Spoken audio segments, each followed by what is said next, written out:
The death toll from flooding in a Nigerian market town has reached at least 200 people. Torrential rain struck Makwa early Thursday, causing devastation in the north-central Niger state town. Makwa is a major hub where northern farmers sell produce to traders from southern Nigeria. Deputy Chairman Musa Kimboku said rescue operations ended. Officials no longer expect to find survivors. Authorities are now exhuming bodies trapped under debris to prevent disease outbreaks from spreading. 11 people were injured, and over 3,000 have been displaced, emergency officials reported Saturday. The flood hit over 500 households in 3 communities, destroying homes in just 5 hours. Survivors stood waist-deep in murky water, trying to save belongings and help their neighbors. 2 roads were washed away, and 2 bridges collapsed under the intense floodwaters. President Tinubu offered condolences and ordered an emergency response to aid recovery efforts. Flooding is common during Nigeria's short wet season, worsened by climate change and heavy rainfall. Makwa, located near the river Niger, rarely experiences floods of such deadly scale. Community leader Aliki Musa said villagers were unprepared for flooding of this magnitude. Chairman Jibril Muregi stated flood control infrastructure should have been built long ago.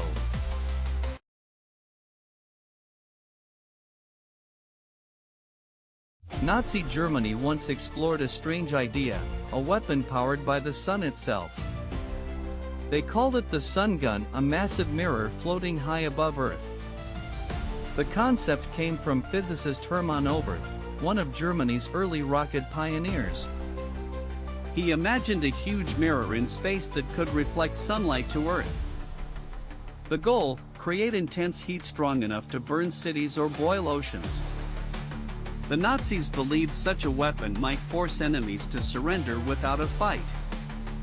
It would use a satellite with a 9-square-kilometer reflector made of metallic sodium.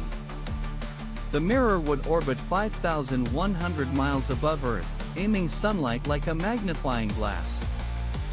Scientists at the Hillersleben military base studied the concept during World War II. They believed the weapon might be possible within 50 to 100 years. American forces later discovered these plans while investigating Nazi technology after the war. Despite its ambition, the sun gun never became more than science fiction. No working prototypes were built, and the technology was far beyond reach then. Still, the idea captured imaginations, influencing books, films, and later military science fiction.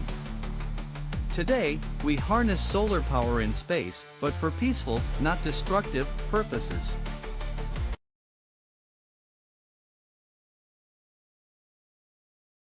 On June 1, England's Football Association banned transgender women from women's football at all levels. This followed an April ruling by the UK Supreme Court about the legal definition of woman.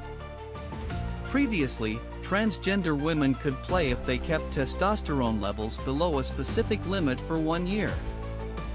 Now, only individuals assigned female at birth can participate in official women's football competitions in England. The decision affects about 28 registered transgender women players currently active in the country.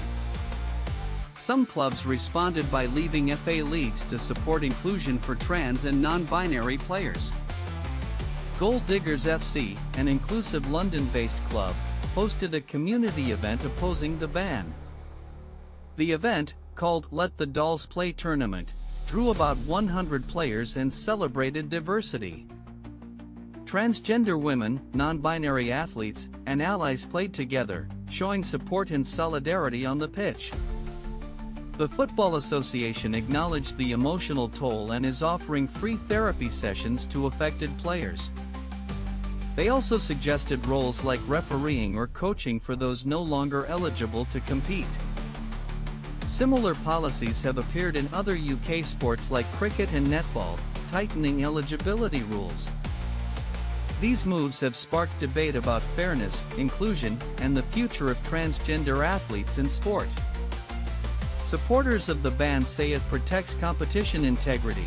Critics argue it promotes discrimination and exclusion.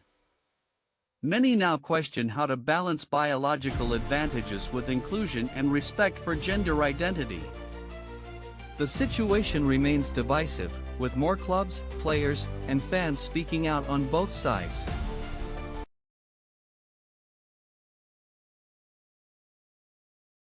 Retired U.S. commanders reacted after Ukraine launched a massive drone attack on Russia. The strike destroyed over 40 military aircraft, including strategic bombers, deep inside Russian territory. Ukraine's security service described it as a special operation to eliminate enemy bomber aircraft. The drone assault came amid stalled peace talks and Russian ground advances in northeastern Ukraine. Some commentators compared the attack to the 1941 surprise strike on Pearl Harbor. Retired General Mark Herdling said Ukraine is showing strong innovation and surprising military strength. He called it a coordinated, synchronized operation proving Ukraine has aces in the hole. Retired Admiral James Stavridis called it remarkable, comparing it to the mythic Trojan horse. He joked that Putin is having a very bad day and added, "You reap what you sow." Ukraine reportedly used disguised wooden sheds to launch drones from inside Russian territory. These sheds had remote-controlled roofs to hide the drone mechanisms before takeoff. The attack damaged 34% of Russia's strategic cruise missile carriers, Ukraine claimed. Ukraine's security agency estimated the damage to Russia at around $7 billion. Russia confirmed attacks at several airfields but denied any military or civilian deaths. A Russian military blogger called the assault Russia's Pearl Harbor, demanding a harsh response. Former Congressman Adam Kinzinger emphasized Ukraine targeted legal military assets, not civilians. Ukrainian President Zelensky praised the operation as Ukraine's longest-range strike so far. He said planning took more than a year and ended in brilliant execution by Ukrainian forces. Peace talks between Ukraine and Russia are expected to resume in Istanbul on Monday. Despite diplomatic efforts, active fighting and humanitarian challenges continue across multiple fronts.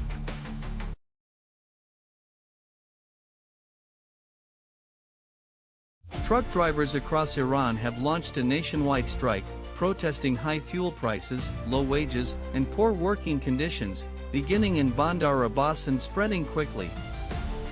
The strike has disrupted transportation in multiple cities and attracted support from teachers, activists, and prominent figures critical of the Islamic Republic's economic management. Drivers are demanding a raise in freight rates, reduction in insurance fees, and improvements in road safety, citing worsening conditions and rising operational costs as reasons. The planned fuel price hike, from around 4 cents to nearly 50 cents per liter, has ignited anger among many low-income truck drivers nationwide. Video footage shared online shows long lines of idle trucks in multiple provinces, with some drivers confirming participation and explaining their reasons to local journalists. The government has responded with a mix of acknowledgement and suppression, discussing the matter in cabinet meetings while reportedly arresting several striking drivers in key cities. State media continue to portray the situation as under control, showing images of normal traffic and claiming that transportation remains unaffected in most regions. Despite this, reports from the ground show major disruptions, especially in provinces like Hormozgan, Fars, Kerman, and Kermanshah, where drivers have parked their trucks. Support has come from figures like filmmaker Jafar Panahi, who called for national strikes, and Nobel laureate Narges Mohammadi, who praised the drivers' bravery.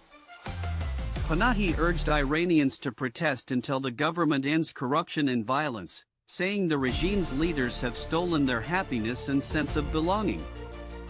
Mohammadi emphasized the protest's democratic character and its ability to reveal widespread dissatisfaction, despite the fear imposed by Iran's security forces. The strike highlights a critical shift. Civil society appears more responsive, coordinated, and proactive than exiled opposition groups or formal political factions. While exiled groups struggle with infighting and strategy, working Iranians are organizing, acting, and forcing issues onto the national agenda through direct action. This strike, like past protests in 2018 and 2019, started over economic concerns but may evolve into a broader challenge to government legitimacy. The depth of economic hardship, combined with decades of political repression, continues to fuel unrest, making each new protest potentially more explosive. Analysts suggest the current movement could inspire other sectors, including teachers and factory workers, to launch their own coordinated protests against the regime. The government, wary of a domino effect, may resort to harsher crackdowns or offer temporary concessions to divide and weaken the strike's momentum. In a statement, President Ebrahim Raisi's administration acknowledged transportation sector problems, but warned against actions that disrupt public order or aid enemies. Despite risks, the strike continues, illustrating both popular discontent and a maturing civil society capable of organizing without centralized leadership or foreign backing. Observers believe this grassroots activism signals a new phase in Iran's internal struggle, one rooted in local grievances but charged with political meaning. What happens next may depend on how long drivers can hold out and whether public support grows or government pressure forces a retreat. Either way, the truckers' strike marks a powerful expression of civic resistance and a sign of Iran's deepening crisis, both economic and political.